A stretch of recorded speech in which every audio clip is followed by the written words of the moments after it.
Minutos de terror vivieron clientes y trabajadores de un centro comercial en San Bernardo. Una banda de delincuentes asaltó a mano armada una tienda de teléfonos y luego escapó. Errores en precios y páginas caídas marcan los primeros reclamos de este Cyber Monday o Cyber Lunes 2019. El evento se extiende hasta el 9 de octubre. Y en el deporte, Arturo Vidal se llena de elogios en el viejo continente. El Rey jugó a gran nivel frente al Sevilla e incluso aportó con un gol.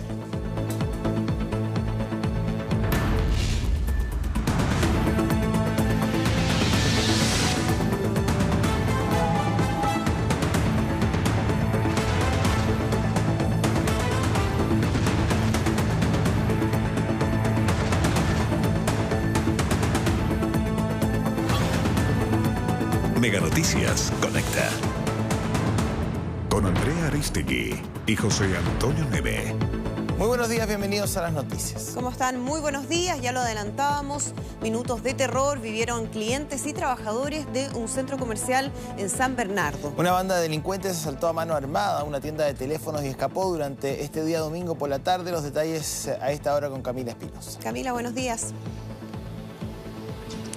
¿Qué tal? Muy buenos días, Andrés y José Antonio. Así es, como ustedes lo comentaban, se repite nuevamente el modus operandi de los delincuentes. Esto lo reiteramos ahí en el Mall Plaza Sur en San Bernardo. Llegaron alrededor de 10 delincuentes a bordo de 2 camionetas y posteriormente aquello ingresaron a la tienda Movistar, la cual tiene en su interior, ¿cierto?, venta de equipos de teléfonos celulares y de artículos móviles. Posteriormente aquello, ¿cierto?, en una bolsa habrían echado todos los artículos y se habrían dado a la fuga. Pero antes de eso, al ingresar al lugar, habrían incluso intimidado a los guardias y los habrían amarrado para posteriormente aquello llevarse, ¿cierto?, este monto indeterminado de especies. Incluso también en ese mismo instante también habrían intentado ingresar a la tienda de al lado, una tienda que también, cierto, tiene a la venta teléfonos móviles, y lo cual no lo lograron gracias al rápido actuar también de los guardias de ese lugar. La gente a esa hora de la mañana aterrada también con esta situación, principalmente, cierto, porque les solicitaban que se tiraran al suelo en medio, cierto, de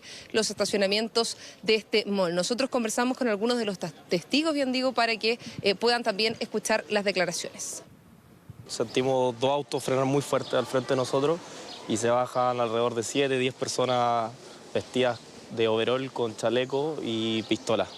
Una metralleta algunos y otros con pistola normal, apuntando a la gente, tirándonos al suelo. Tenían a 2 guardias del mall tirados en el suelo. Al frente en BCI tenían a otra pareja de clientes, yo creo, del mall también tirados en el suelo.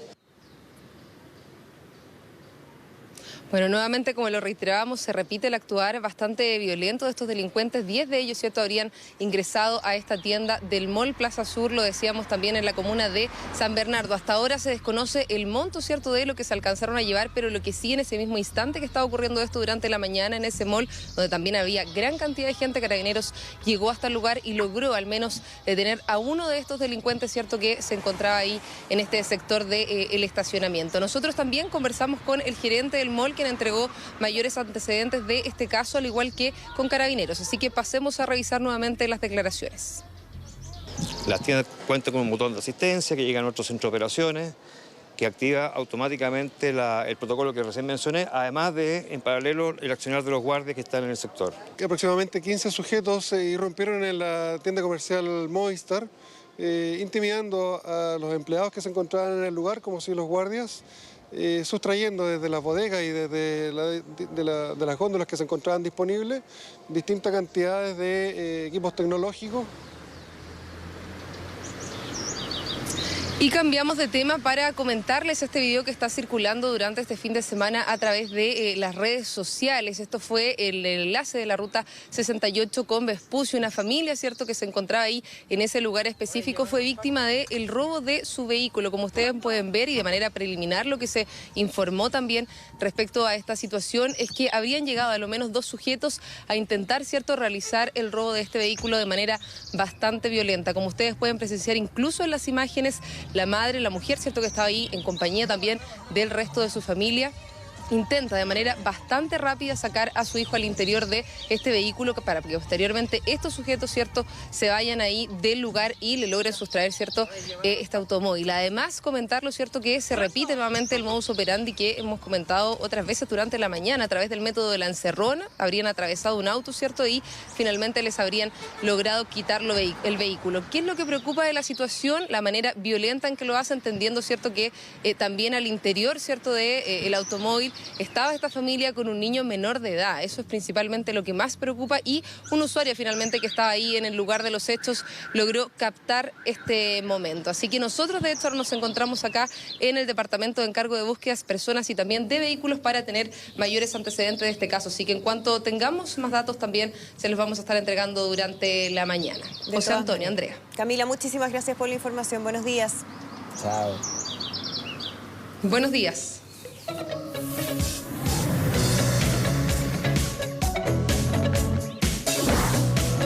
¿Cómo están ustedes? Muy buenos días. Gusto saludarlos hoy lunes 7 de octubre. Cuando son las 6:36 de esta mañana actualizamos las condiciones meteorológicas. A esta hora en Santiago la temperatura está bastante agradable. Hay 8 grados, hay nubosidad parcial y además se presenta con un 85% de humedad relativa del ambiente. ¿Qué le parece que le comente qué va a pasar el resto de la jornada? Porque vamos a cambiar de días de comportamiento primaveral, ¿cierto?, a comportamiento veraniego.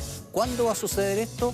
No hoy día, sino que hoy día vamos a estar en la transición. Vamos a tener una temperatura máxima que va a ser más propia de la primavera. Vamos a alcanzar 26 grados de temperatura máxima. Eso sí, con rasgos bien primaverales en cuanto al índice de radiación ultravioleta, que estos próximos 3 días va a estar ubicado en categoría muy alto. O eso sí, va a ir aumentando su valor, 8, 9 y 10, es decir, se va a ir acercando y aumentando la cantidad de radiación en esta categoría. Hoy nubosidad parcial, 26 grados la temperatura máxima. Comparativamente ayer tuvimos 26 grados en Santiago. Mañana comienza a cambiar el panorama. Nubosidad parcial, el día se torna definitivamente veraniego, porque la mínima va a comenzar en 10 grados, vamos a tener 30 grados de temperatura máxima para usar definitivamente ropa de verano y protegerse de la radiación ultravioleta entre las 11 de la mañana particularmente y las 4 de la tarde. El día miércoles continúa aumentando la temperatura, no solamente en la ciudad de Santiago, sino que en los valles de la región de la zona central, entre Valparaíso y la región de O'Higgins. En Santiago en particular, la mínima ahí el día miércoles 11 grados y la máxima 32 grados. Claro, hay que considerar con esta imagen en vivo que, pese a que todavía no amanece, la temperatura va a ir subiendo en la misma medida que el día de ayer. Ahí se aprecia partes de cielo despejado, partes con nubosidad. Y además hay que mencionar que las noches van a estar un poquito más cálidas que lo que habían sido hasta estos últimos días, porque habíamos tenido noches más bien frescas. A partir de esta noche vamos a sobrepasar los 17 grados a eso de las 10 de la noche, así que prepararse también para modificar la ropa de abrigo ahí en su dormitorio. Que tenga una muy buena jornada. Bien, oye, don Jaime vino con compañía hoy día, Sí, que pues. a veces es hasta más interesante que el propio don Jaime, pero ya le vamos a contar. Bueno, se espera que este día lunes el presidente anuncie varias medidas que tienden a regularizar y mejorar sin duda la dinámica del mercado de los medicamentos en el país. Claro, el alto precio y la dificultad para acceder a los genéricos son los principales problemas. Incluso la Federación de Trabajadores de Farmacias denuncia que ahora existe una canela, esta práctica de incentivo de compra de algunos medicamentos, pero de manera más sofisticada a la que conocíamos hasta ahora. Mire. Las farmacias alcanzan rentabilidades de hasta 80% con algunos remedios, según Senabast. Por ejemplo, el Meloxicam de 15 miligramos, el laboratorio Pasteur lo vende a las farmacias en 320 pesos, Salcobran lo comercializa en 1.700 y Ahumada en 1.697, dejando un margen de 81%. O una desloratadina del mismo laboratorio la venden en 1.490 pesos y las farmacias la comercializan en más de 5.000 pesos. Remedios tan súper caros de los laboratorios que vienen en cajitas diferentes, qué sé yo, pero eso no sirve. Ya me dieron un antibiótico, no me acuerdo cómo se llama, y me pidieron 50.000 pesos. Después fui a otra farmacia y me costó como 3.000 pesos. Y son los mismos trabajadores de las farmacias los que denuncian irregularidades en el rubro.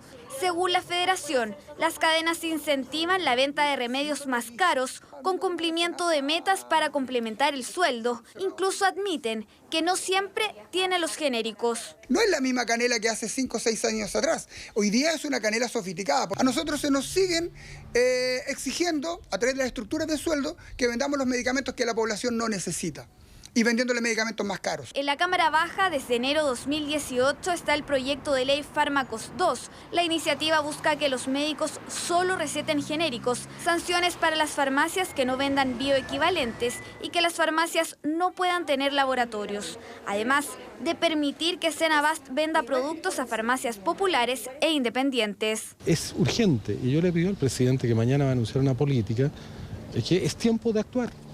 Si hay voluntad de que el gobierno le ponga urgencia a esta iniciativa, podemos tener una ley que impida o que ayude a impedir estos abusos de aquí a diciembre. Este lunes el presidente realizará un anuncio con respecto a la regulación de la venta de medicamentos, que incluiría, entre otras cosas, la venta de remedios sin receta en otros locales comerciales distintos a las farmacias. Bien, revisamos a esta hora también información contenida en nuestras plataformas digitales, muy importante, cuando son ya las 6 de la mañana con 41 minutos. Súper relevante, se ha fijado la fecha de formalización para los ejecutivos de la Empresa Nacional del Petróleo, ENAP, por delitos ambientales. Esto en el marco de la crisis ambiental de Quintero Puchuncaví. Si usted recuerda, esto está fechado 6 de octubre de 2019. Se han solicitado la formalización de 6 ejecutivos de ENAP por delitos medioambientales. ¿Qué pasó? Bueno, el próximo 14 de noviembre fue fijada la audiencia de formalización por los delitos cometidos contra el medio ambiente y la salud pública en Quintero Puchuncaví, en la quinta región del país. Específicamente se va a individualizar la responsabilidad de 6 ejecutivos de la Empresa Nacional del Petróleo y un externo prestador de servicios, muy importante en el marco, por supuesto, de la investigación, y luego persecución de responsabilidades en la crisis que se generó en Quintero Puchuncaví y que enfrentó, de hecho, a la propia Empresa Nacional del Petróleo con la cartera de Medio Ambiente de la ministra Schmidt. El detalle de esta y otras noticias en meganoticias.cl.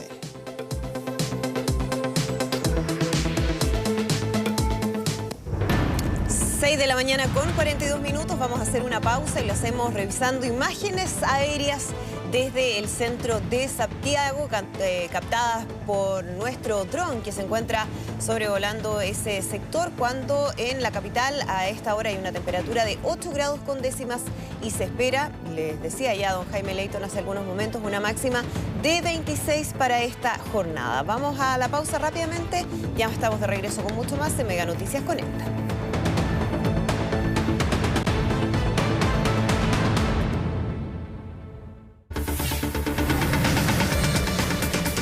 Último minuto. ¿Sí? Bien, estamos ya de vuelta ahora sí con información de último minuto, imágenes de una situación que ocurre justamente en estos momentos en el Hospital El Carmen de la comuna de Maipú. Claro, personal del GOPE está trabajando en ese lugar debido a una mochila sospechosa que fue encontrada en ese recinto, que está en estos momentos siendo analizada por integrantes o funcionarios de la BOCAR. Debido a este procedimiento, los usuarios, los pacientes del hospital que tenían algún procedimiento que realizarse durante la mañana no han podido ingresar al recinto y eso obviamente está generando molestia y una sensación de incertidumbre respecto a qué va a pasar con esos procedimientos durante la mañana. Por lo pronto, la única información que conocemos es que se están realizando estos trabajos de parte de funcionarios de la BOCAR que están analizando esta mochila sospechosa y que está prohibido el ingreso de cualquier persona que no esté siendo parte, obviamente, de esta operación. Bien, vamos a estar entregando más información en la medida que exista y que sea comunicada por las fuentes oficiales de GOPE que están trabajando en ese punto de la comuna de Maipú, en el Hospital El Carmen.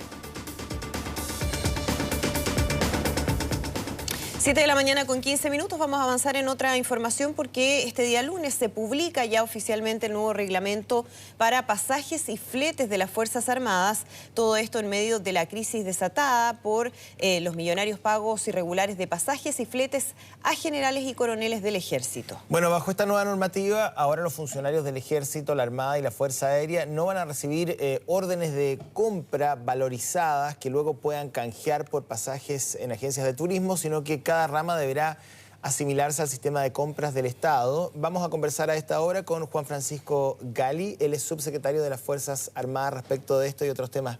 ¿Cómo le va, subsecretario? ¿Qué tal, subsecretario? Buenos días. Bueno, ¿pudieron en algún momento canjearlo? Porque el enunciado de la entrevista dice, bueno, se va a impedir de que ellos puedan canjear el pasaje por otro que tenga otras condiciones u otra tarifa. ¿Eso estaba permitido o no? Para digamos, clarificar algo que me entra la duda. Sí, la verdad es que el reglamento antiguo era un reglamento que databa de 1981 y efectivamente esta orden de compra era tratada como una especie de asignación remuneratoria.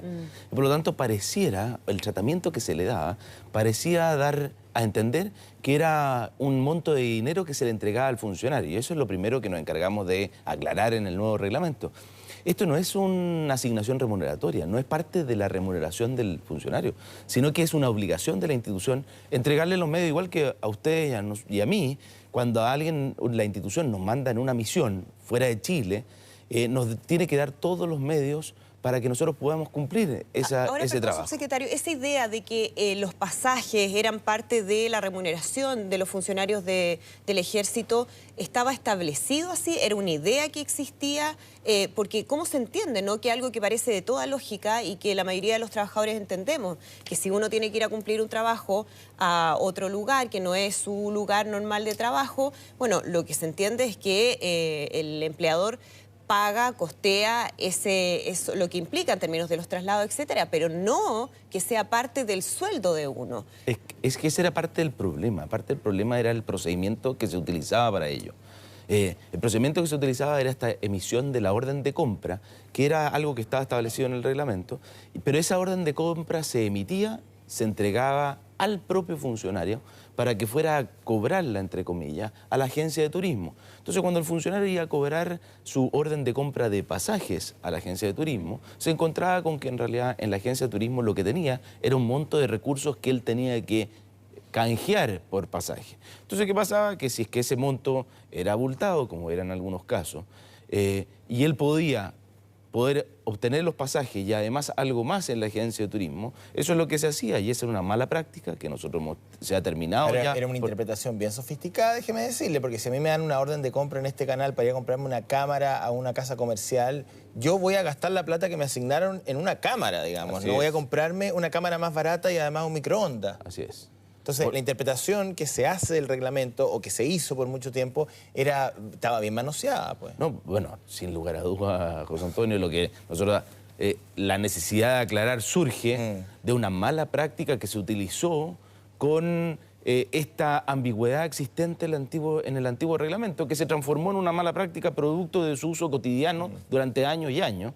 Y la verdad es que aquí este tipo de conductas, ¿cómo se paran, José Antonio? Lamentablemente hoy día estamos con una investigación judicial que está viendo, que nace desde el fraude que se cometió contra el propio Ejército y que hoy día tiene una arista que se llama Agencias de Turismo, que está viendo todo estos asuntos y si es que ahí existe una conducta penal que sancionar. O sea, pero más que una mala práctica podría haber un delito en el fondo. Exactamente. Eso es lo que se está investigando. Pero eso es justamente lo que tiene que investigar la justicia, eso es lo que tiene que determinar la justicia. Lo que a nosotros nos corresponde es ser proactivo, es ser preventivo en esto.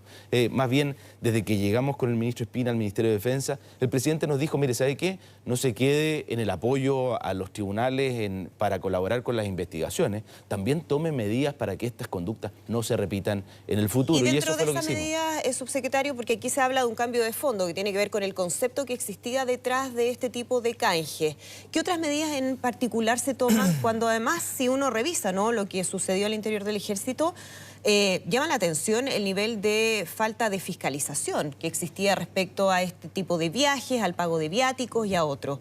¿De qué manera eso ahora se va a ordenar para que esto no vuelva a ocurrir, que me imagino es la principal idea, ¿no? Sí, la verdad es que lo que estamos anunciando hoy día es la publicación de algo bastante concreto, que es un nuevo reglamento.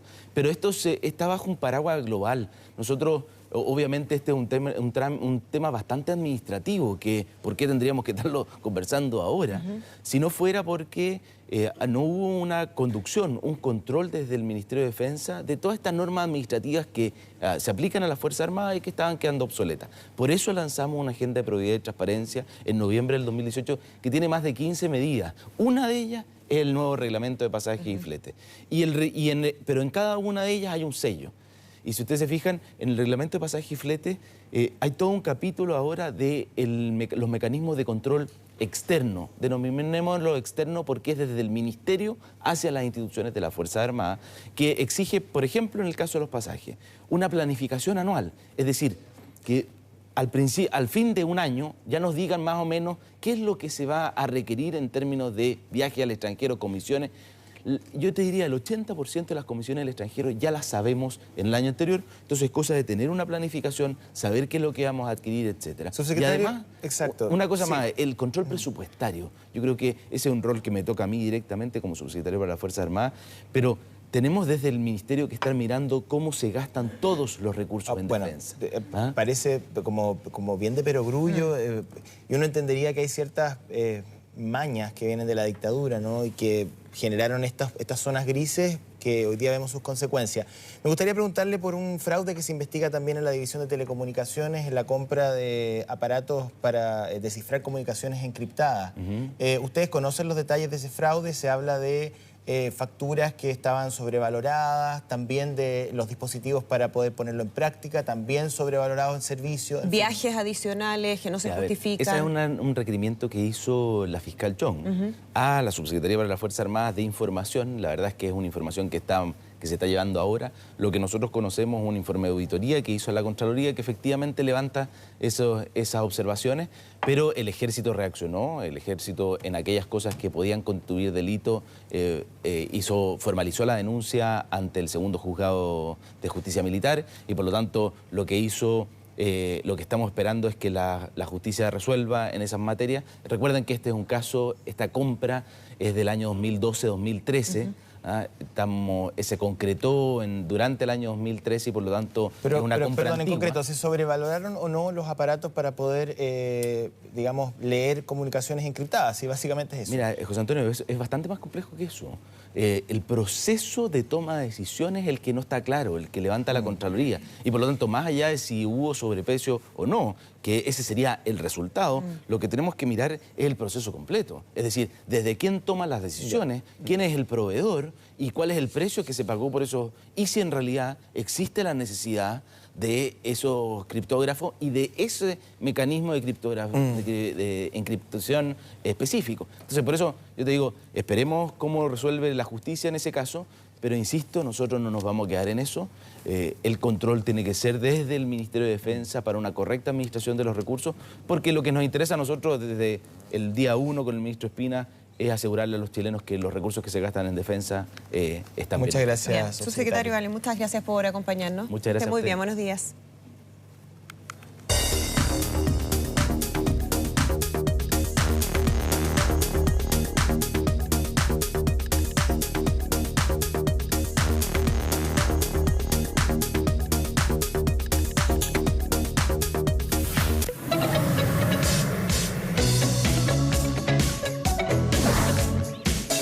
De la mañana, ya cerca de las 7:30 de esta mañana, más bien dicho, 7:25, y actualizamos las condiciones meteorológicas de Santiago. Claro, a esta hora la capital conserva sus temperaturas. Hay 8 grados, hay nubosidad parcial, hay un 85% de humedad relativa al ambiente. Situación que revisamos y ratificamos con esa imagen en vivo ahí en el centro de Santiago. Se observan partes de cielo despejado, partes con nubosidad. Esta situación se va a mantener el resto de la jornada con nubosidad parcial y vamos a llegar a una máxima de 26 grados, lo que adelanta una mitad de la parte central de la semana con ambiente caluroso durante las tardes y menos frío durante las mañanas. En Santiago vamos a alcanzar, como les decía, una temperatura máxima de 26 grados. Índice de radiación ultravioleta en categoría muy alto, situación que se repite en cuanto a esta categoría de radiación. En categoría muy alto. Mañana con nubosidad parcial también, con mínima de 10 grados, comienzan a aumentar también las temperaturas mínimas, por lo tanto las noches van a ser un poquitito menos frescas y se van a acercar a un ambiente más cálido. 30 grados la máxima probable el día martes. Esto sí, adelanta ya una condición veraniega para mitad de semana con 11 grados la mínima, 32 grados la temperatura máxima. Ya entramos a la categoría de muy caluroso el día miércoles. El martes caluroso, miércoles muy caluroso. Índice de radiación ultravioleta en categoría muy alto. Esta situación se va a repetir en todos los valles de la zona central, ahí en la parte central de la semana. Con esa imagen de Santiago, despedimos este informe del tiempo con una máxima hoy de 26 grados. 7 de la mañana con 26 minutos. Esta es una noticia mala, por supuesto, que sorprendió a muchos este domingo porque subió la tarifa de la red de transporte metropolitano, cambios que eso sí no van a aplicar ni a estudiantes ni a adultos mayores. Por ejemplo, el metro en horario valle quedó en 750 pesos y en horario punta hay un alza importante a 830. El tren Alameda no subió 30 pesos, en horas punta y valle también. Bueno, la pregunta es por qué ocurre esto y la verdad el peligro que tiende a generar de que a lo mejor moverse en otros medios de transporte sea incluso más conveniente, ¿no? Vamos a hablar con Franco Basso, director del Centro de Innovación en Transporte y Logística de la Universidad Diego Portales. Bueno, y primero preguntarle, ¿qué tal? Muy buenos días. Si son alzas justificadas y cómo poder entenderlas, ¿no? La verdad es que son alzas complicadas de entender. Si nosotros analizamos durante este periodo de gobierno, la tarifa de Transantiago ha aumentado cerca del doble que el IPC. Entonces, si bien hay ciertas componentes externas, como la guerra comercial que ha llevado a ciertas variaciones con respecto al dólar, con respecto al precio del petróleo, la verdad sea dicha que la explicación con respecto a esta alza tenemos que buscarla más por el lado político. Y eso se debe principalmente a la falta de competencia que está teniendo el sistema. Hace más de 2 años que las licitaciones están congeladas, los operadores se van renovando negociación a puertas cerradas y eso efectivamente, cuando se incorporan nuevas tecnologías como buses eléctricos, alguien tiene que pagarlo. Y para poder resolver esto, lo más importante es poder impregnar competencia. Hoy en día se están haciendo tratos directos, esos tratos directos claramente van en contra de la competencia y no sería raro, por tanto, que durante los próximos meses volvamos a ver nuevas alzas hasta que por fin este tema de las licitaciones se pueda resolver. Ahora, Franco, tratemos de explicar un poquito cómo se determinan estas alzas. No es que sea de un día para otro, sino que hay un estudio detrás, tiene que ver con la manera, ¿no?, en que se calculan las tarifas. ¿Cómo exactamente y cuánto componente hay de lo que tú mencionabas también en este cálculo que se realiza? Mira, existe una ley que creó lo que se llama el panel de expertos. Exacto. El panel de expertos son 3 reconocidos profesionales y académicos del mundo del transporte y de economía que se reúnen para utilizar una fórmula matemática muy simple que utiliza distintos factores. Los factores más importantes corresponden justamente a la variación del IPC, el precio del dólar, el valor de la energía, el precio del petróleo, entre otros factores. Exacto. Lo que efectivamente nosotros hemos observado durante los últimos meses es que el precio del dólar ha aumentado importantemente, lo mismo con el IPC y particularmente el valor de la energía eléctrica.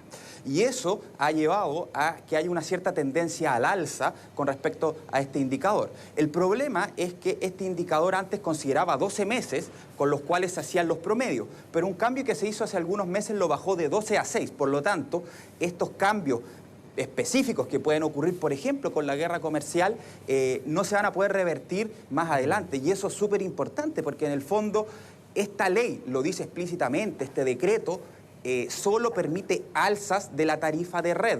Eso quiere decir que si más adelante el precio del petróleo baja o el precio del dólar baja, estos 30 pesos que la gente está experimentando en horario punta no los va a poder recuperar nunca más. Franco, una pregunta, dejando fuera los factores externos, digamos, la guerra comercial, bueno, el valor del dólar o el valor del combustible, en fin. Respecto de las mismas mejoras del metro, porque evidentemente el estreno de las nuevas líneas y la mejor infraestructura, tú dices que también hay que pagarlo y también los buses en superficie, ¿no?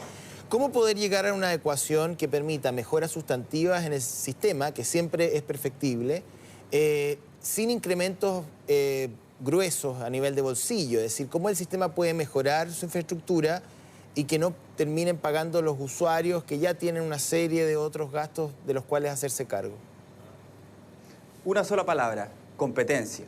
Y para eso se requiere abrir el espectro, que no se siga negociando con Express, agregando unos meses por acá, otros meses por allá, entregando unos servicios. Lo que se requiere por fin es avanzar en la licitación. La licitación permite que nuevos agentes externos, que nuevos agentes de otros países con reconocida trayectoria puedan ingresar al sistema, y eso evidentemente va a hacer que distintas empresas puedan competir, puedan ofrecer distintas opciones al Estado, y eso naturalmente va a llevar a que los costos se morigeren.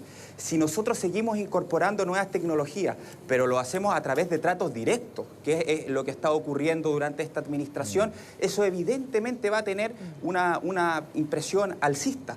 Y esto obviamente lo entiende la gente muy bien. Cuando uno va y compra directamente, sin cotizar previamente, entonces existe una tendencia muy importante al alza y tenemos que tratar de evitar eso. Echarle la culpa al metro me parece que es una salida un tanto simple. La tarifa técnica, que es lo que se le paga, lo que el sistema, el Estado le paga directamente a Metro, se ha mantenido estable durante los últimos meses.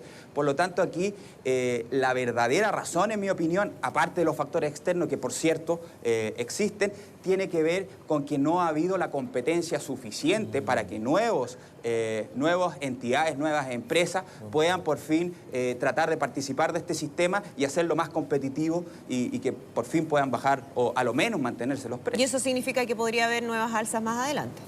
Por lo mismo.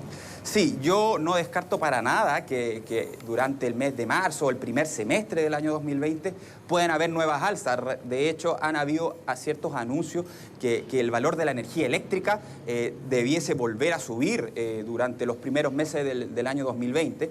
Y eso nuevamente, el polinomio que calcula estas alzas tiene un ponderador muy grande por el valor de la energía eléctrica, obviamente porque Metro juega un rol importante. Y en ese sentido, el problema que nosotros seguimos viendo es que existen riesgos de que esto siga aumentando el año 2020, y el problema de esto radica en el que el transporte público juega un rol muy fundamental. Este año, por ejemplo, es la COP25. Chile ha estado vanagloriándose de la importancia que tiene para nuestro país este tipo de eventos, pero justamente aumentar en 30 pesos en hora punta el valor de la tarifa del metro hace que la gente deje de utilizar un sistema público que es eficiente, que es amigable con el medio ambiente, para buscar otras opciones como, por ejemplo, comprar un automóvil o utilizar otros medios más contaminantes. Exacto, por supuesto. Muchas gracias. Que estén muy bien, gracias, Franco. Buenos días. Buenos días. Muchas gracias. Hasta luego. 7 de la mañana con 34 minutos, nos vamos a una nueva pausa, lo hacemos con imágenes aéreas desde el centro de Santiago. Le recordamos que para esta jornada se esperan temperaturas bastante agradables, 26 de máxima, a esta hora poco más de 8 grados en Santiago. Vamos rápidamente a la pausa y ya estamos de regreso.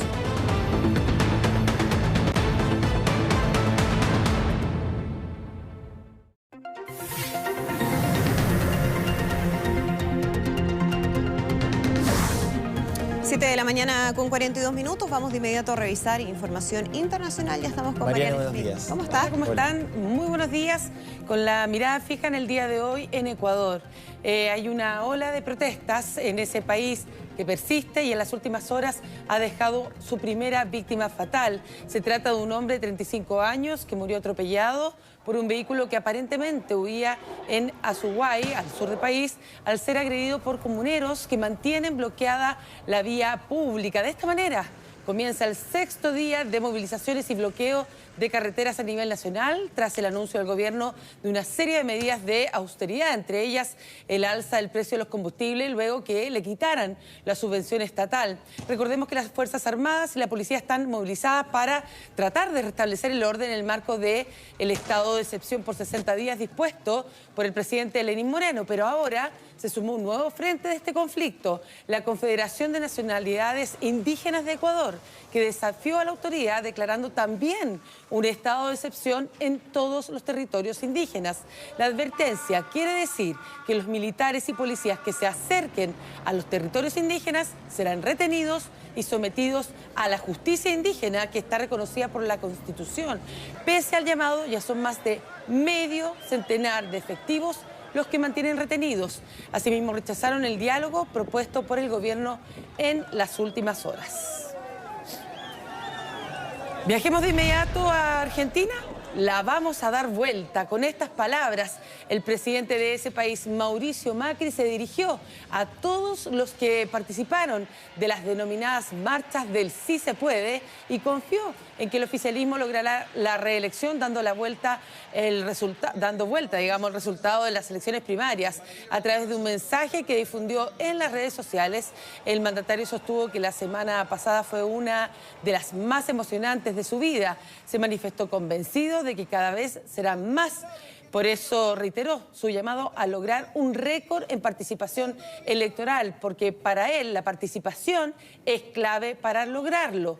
En el tour electoral antes de los comicios visitará 30 ciudades en 30 días. Mientras tanto, el candidato rival del Frente de Todos, Alberto Fernández, le reclamó al gobierno conciliar políticas de cambio en caso de que él resulte electo en los próximos comicios generales. Entre otras cosas, el ex jefe de gabinete resaltó que con él Argentina tiene la posibilidad de pasar de la política de la imposición a la del consenso.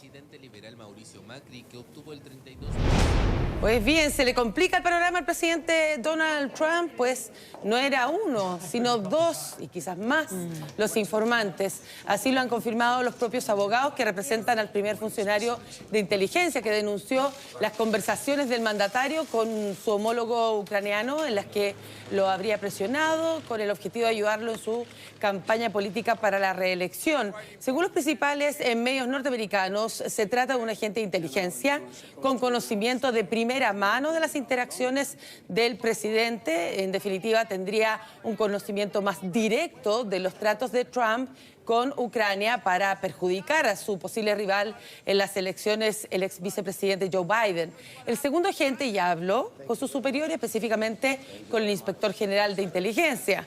Ante este nuevo escenario, Trump reaccionó por Twitter, restando credibilidad a la denuncia, alegó que está construida sobre información de segunda mano, aseguró que se trata de un agente proveniente de lo que él llama Estado profundo, que es un término que usa para poder designar a un supuesto grupo de burócratas que intenta afectar su gestión, considerando esto una teoría conspirativa. El segundo denunciante anónimo está dispuesto a testificar ante el Congreso, lo que podría reforzar la investigación de los demócratas para abrir este juicio político contra Trump. Claro, como tú decías, Marian, a diferencia del primer denunciante, que lo que hace es recopilar información de una serie de funcionarios vinculados a la inteligencia, a los servicios secretos y hacer la denuncia ante lo que a él le parece es un hecho grave de parte del presidente Trump, este segundo denunciante habría sido testigo directo de los hechos, lo que le daría aún más credibilidad, porque justamente como tú mencionabas, el presidente Trump le restó importancia al testimonio de este primer denunciante porque decía que no era un testigo directo. Este segundo cambiaría las cosas, el escenario, sí, porque efectivamente él sí habría sido testigo de esos hechos. Y como tú mencionabas también, de acuerdo a lo que dicen los abogados de estos dos denunciantes, podría haber más, porque hablan de varios o de un número indeterminado, no han querido especificar, pero podría incluso surgir entonces nuevos denunciantes respecto a las maniobras de Donald Trump con el presidente ucraniano. Exactamente, después que se conoce el primer denunciante, este segundo quiso dar un paso adelante, ¿verdad? Y ha hablado el abogado que se llama Mars Said, dice que ambos podrían confirmar que su firma y también su equipo podría representar a varios denunciantes respecto a este caso. En definitiva, son varios que podrían ser funcionarios, ¿verdad?, de inteligencia, porque aquí se repetiría el patrón. Tanto como lo denunció en un primer momento el New York Times, el primer denunciante sería un agente de la CIA. Ahora se ha informado que es un funcionario de inteligencia el que corresponde al segundo denunciante. Ahora parece que el apoyo público al impeachment sube, ¿eh? Había varios artículos esta mañana en la prensa norteamericana que dicen que con los nuevos antecedentes y a medida que se van conociendo más detalles de toda la maniobra, la opinión pública comienza a ver el impeachment de una manera, digamos, con ojos un poquito más amables. Exactamente. Y eso podría complicar a Trump porque podría haber una fisura en el Partido Republicano. Está elevándose lo que dices tú, el tema del impeachment, y por otro lado, lo conversábamos el otro día, las últimas encuestas respecto a cómo le está yendo el pulso a los demócratas, a los precandidatos, ha ido bajando Joe Biden, está subiendo Elizabeth Warren, así que también se está generando un impacto por ese lado. Vamos con una información bien relevante de las últimas horas porque Trump ha anunciado la retirada de las tropas norteamericanas del norte de Siria. La sorpresiva decisión del mandatario se debe a la inminente operación militar de Turquía contra las milicias kurdas que se encuentran en esa zona. Washington no quiere verse, dijo, involucrado. La decisión ya se la comunicó por teléfono durante la madrugada a su homólogo turco Recep Tayyip Erdogan. Según Estados Unidos, Turquía llevará a cabo una operación que ha planificado durante muchísimo tiempo, en momentos en que las fuerzas estadounidenses ya vencieron el califato territorial del Estado Islámico. Erdogan ha confirmado que las tropas norteamericanas han iniciado su retirada de esta parte noreste de Siria y confirmó que su país llevará a cabo este ataque cualquier noche sin previo aviso. Para ello, las milicias kurdo-sirias son terroristas por sus vínculos con el Partido de Trabajadores de Kurdistán, la guerrilla kurda activa en Turquía, que siempre se... PKK. Exacto, se han producido una serie de atentados en el último tiempo y siempre se les atribuye a ellos. Ahora, lo que sí hay que recordar es que fueron los kurdos los que combatieron junto a las tropas estadounidenses en contra del Estado Islámico en ese sector de Siria. Claro, y ahora... Bueno, esas son las volteretas de la política internacional que muchas veces nadie entiende. Exactamente. No quiere hacerse parte de Estados Unidos, entonces emprende retirada y ahora ellos serán atacados por los turcos. Bueno, finalmente, con una ceremonia realizada en Miami, cientos de personas ayer rindieron tributo al fallecido cantante mexicano José José.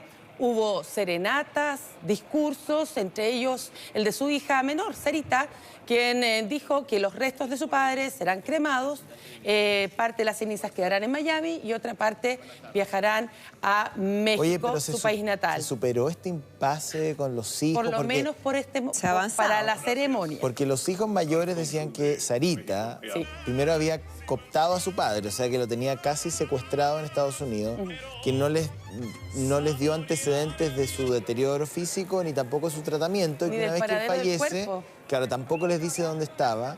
Y había en Infobae, que la gente de Infobae son súper buenos para todos estos casos de entretenimiento latinoamericano. Contaban que Sarita es un personaje, bueno, muy curioso, o sea, que desde brujería hasta superstición, o sea, yo no sé, era un perfil que había publicado la semana pasada y yo lo leí y me quedé como... Por eso muchos fans de José José estaban tan molestos con esta situación que incluso la tildaban de loca. Claro. Y de esto estamos hablando de que José José no son hermanos, son medios hermanos, porque él tuvo... creo que 2 matrimonios o 3 parejas. Bueno, allí finalmente logran este acuerdo por el momento, mientras se le hacen estas ceremonias, y finalmente sus cenizas serán trasladadas, parte de ellas, a México, y en México se le va a realizar un homenaje muy grande. Ella lo anunció en el Bellas Artes, en la Basílica de Guadalupe. También reveló que así lo acordó toda la familia, que quiso respetar la decisión del llamado príncipe de la canción, porque eso es lo que quería, que cremaran su cuerpo y sus cenizas fueran repartidas en ambos países. Bueno, el Papa Francisco inauguró el Sínodo de Obispos dedicado a la defensa del Amazonas y sus habitantes. En la ceremonia, el pontífice dijo que el fuego aplicado por los intereses que destruyen, como el que recientemente devastó la Amazonía, no es el del Evangelio, sino se trata de nuevos colonialismos que quieren sacar adelante las propias ideas y quemar lo diferente para uniformar todos y a todo. En total, 113 padres sinodales provenientes de la región amazónica, además de los obispos de la región, junto con expertos, misioneros e indígenas, como se pueden ver en las imágenes, participaron y van a participar por 3 semanas en estas reuniones convocadas bajo el lema Amazonía, nuevos caminos para la Iglesia y para una ecología integral. Así que también en la Iglesia están preocupados por la ecología. Sí, pues. Bueno, se van a hablar varios temas ahí, del celibato, de la integración también de las mujeres a la Iglesia. Así que va a ser 3 semanas bastante relevantes. Bien, pues muchas gracias. Gracias, María. Chao, buenos días. Bueno, si ustedes quieren comprar, es el momento, ¿no? A la medianoche de este día lunes comenzó una nueva versión del Ciberlunes. Claro. Este evento que reúne a varias firmas, ¿no? Sí, son más de 400 empresas que ya han presentado, de acuerdo a lo que reportan usuarios, algunos problemas. Vamos a conversar de este tema, qué es lo que ha pasado en estas primeras horas de este Cyber Monday o Ciberlunes, que además dura hasta el miércoles. Estamos ya con María Belén Briones con todos los detalles. María Belén, buenos días. ¿A un departamento uno se puede comprar? De todo.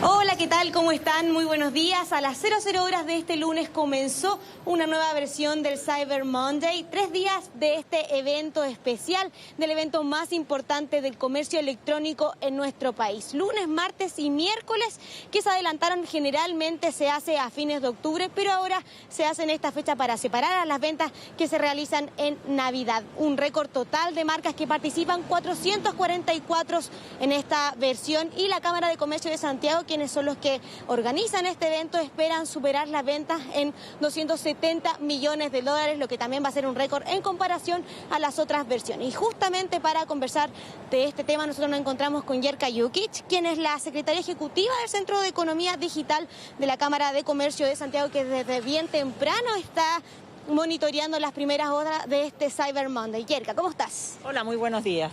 Yerka, bueno, comenzó este Cyber Monday con todo este récord, bastante presencia de marcas, se espera superar hartas expectativas que se tienen, pero las primeras horas ya han habido ciertos problemas. Los consumidores dicen que hay páginas caídas también, que hay ofertas falsas. ¿Cómo han visto ustedes esto en estas primeras horas? Mira, lo de las páginas caídas, vimos algunas intermitencias en algunos sitios que se resolvieron rápidamente al terminar la primera hora. Justamente por la afluencia de tráfico se produjo eso, pero eso se solucionó. Respecto a los precios, nosotros tenemos un monitoreo a través de Retail Compass que nos va a entregar, todavía no tenemos la información de cómo ha sido el comportamiento antes del cyber y ahora a partir de las 0 horas en varias categorías de productos. Apenas tengamos la información vamos a poder entregar una respuesta más informada de respecto a los precios. Si dado el contexto económico en el que estamos hoy en día, este cyber es bastante importante. Se busca potenciar la venta, ya lo fue el pasado. ¿Cómo ven ustedes eso y por qué es tan importante este cyber también? Bueno, justamente los cyber ayudan a potenciar el comercio electrónico y nosotros lo hemos visto más aún este año en que la economía, efectivamente, el rubro, el comercio se ha visto más afectado. Hemos visto también, revisando algunas páginas, que hay categorías de productos que tradicionalmente tenían algunos de sus productos en promoción para el cyber, que en esta oportunidad dice todo el sitio a X porcentaje de descuento.